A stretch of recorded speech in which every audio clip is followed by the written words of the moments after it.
All right, man. Got some Lion news today. Got some good news and bad news for Travis Fulgham. Let's start off with the really, really good news. We back Motor City Sports Talk. Appreciate everybody for checking in. Make sure you hit that subscribe button, bell icon button, and check out our Detroit Lions Talk playlist for more Lions content.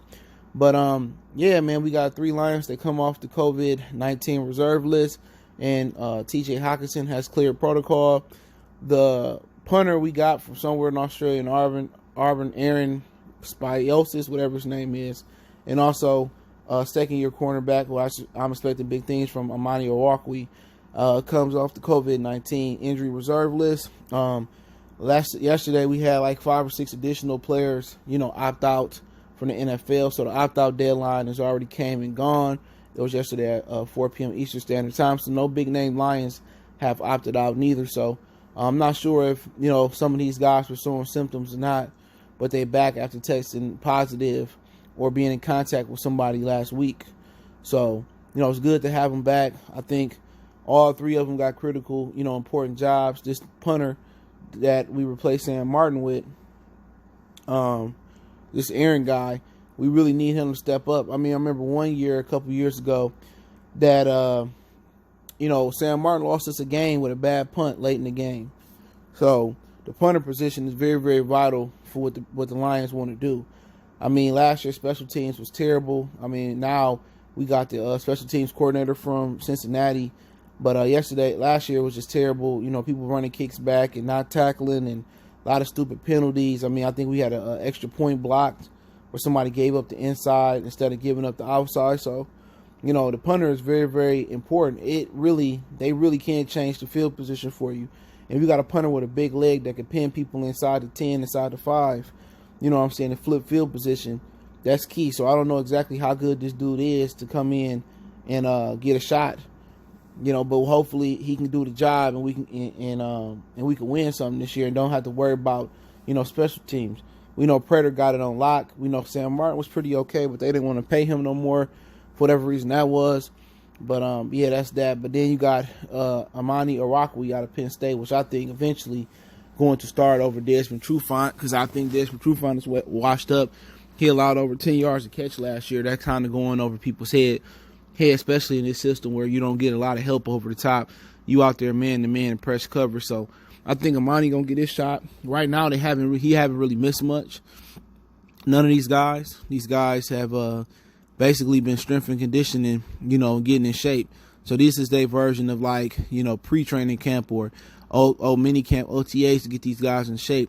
They can't put the pads on or nothing like that. This is just strength and conditioning. They've been taking pictures with their jerseys and, getting acquainted with their profiles with the Detroit Lions and the website and the organization. But Oruwariye is going to be very, very vital to what they're doing somewhat in the future. Even if Trufant come in and ball out this year at some point, your future, it should be Okudah and Amani out there, 2 long press cover corners, both in the 4-4s, athletic.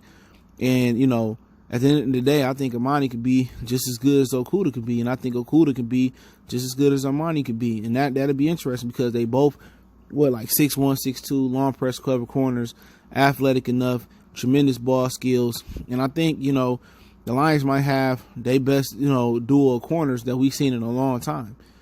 And hopefully that is the case, but it's good that he got over the sickness. It's good that he recovered because he need all the reps he can get, all right, when camp starts. So when you get a dude out there that got the potential to be an all-pro type of guy, well, you got to get him out there. You just love the ability to have 2 really, savvy press corners out there that's not even scratched the surface of what they're going to become. Even Okudah, if Okudah go out there and have a Marshawn Lattimore or Marcus Peters type of rookie season, I still think there's a lot of room for growth there for him.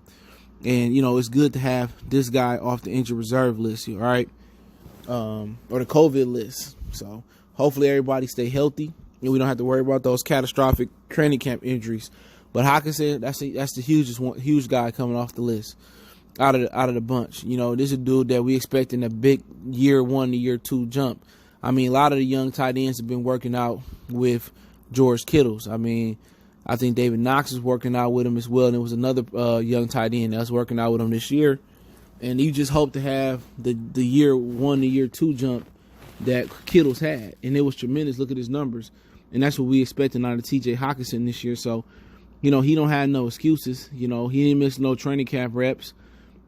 He been working hard. If it's wind a little funny from, quarantining, they get that up to par. So right around August 12th or 14th, I think you can start seeing them kind of go into full training camp mode.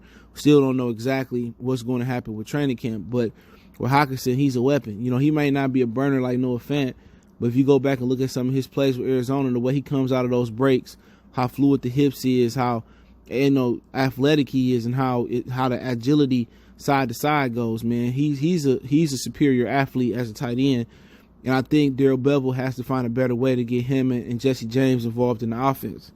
Not just one or the other at the same time. They could be in blocking, they could be in running, they could be in there chipping, delay routes. He need to find a way to get those dudes on the field at the same time. And with their height and their athleticism at tight end, Matthew Stafford should not only have two great red zone threats, Matthew Stafford should have, two really great tight ends that's productive. You can line them up on the same side. You can line them up on different sides. You can line them up as the up back. You can line them up in the slot. Some situations you can line them up outside. And to some of the things they did with Fourier, in the red zone. And they shouldn't have any red zone issues, and they shouldn't have any running issues when you got two really good, big, strong tight ends that you can keep in that can help the running back out.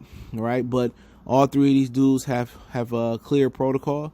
They are now, able to go on to the Allen Park Lions training camp facility.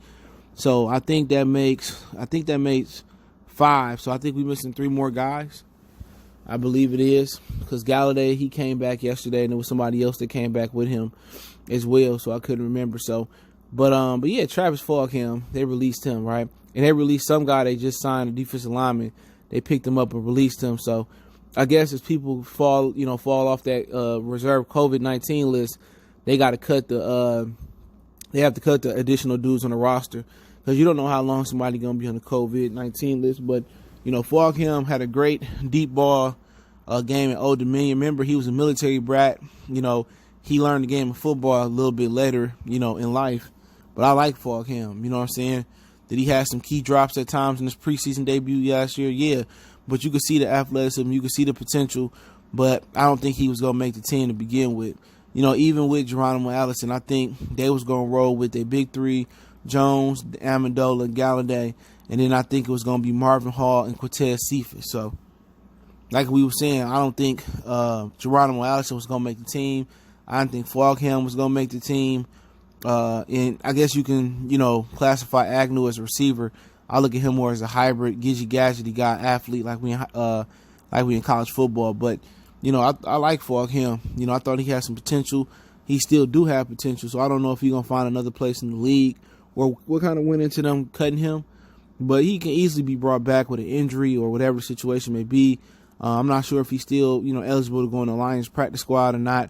But I really like this game. I like his potential. Reading about him. He still got a lot to learn. I thought he could probably be a poor man's Kenny Galladay, for them taking him, in the 6th round. So, he had some key drops last year, but I don't think he's clearly ready for a starting role in the slot, outside, or nothing like that. I think he got to keep working hard, and I think he might find a home. He might be like Andre Llewellyn or Zach Zenner. He may, when we lose a receiver, he may come back like Thor Hammer each and every time. And we know how Andre Llewellyn kept coming back. Man, they kept cutting him, bringing him back, cutting him, bringing him back. So, now Travis Fulgham is cut. I can see a situation where he does come back, but I thought he had potential. But I guess they believe in Agnew potential, because with Agnew bringing a return game, if you get down in cornerbacks, he can play corner, he can play receiver, he probably can play some running back. So he just lost out to a guy that just had more. He had more skills, he had more tools, to help the team out. But at the end of the day, I wish Travis Fulgham nothing but the best. And I'm happy to have Hockenson, Amani, and Arryn. Hopefully I'm pronouncing the Australian name right for the punter back in the fold. So let me know what you guys think about the news. Fulgham, Hockenson, Amani, Arryn coming off the COVID reserve list, and Fulgham getting cut. So don't forget, you can find us on Facebook, Instagram, Twitter. You can reach out if you got business question, inquiry, sponsorship, video requests. Keep sharing the videos. Want to make a donation to the channel? Cash App, PayPal, description. Don't forget to check out the Detroit Lions Talk playlist. And don't forget to check out my other channel for more sports news and entertainment. Goodfellas Sports TV right here on YouTube. One time for the one time. Motor City Sports Talk. It's your boy CJ Goodfella. We gone.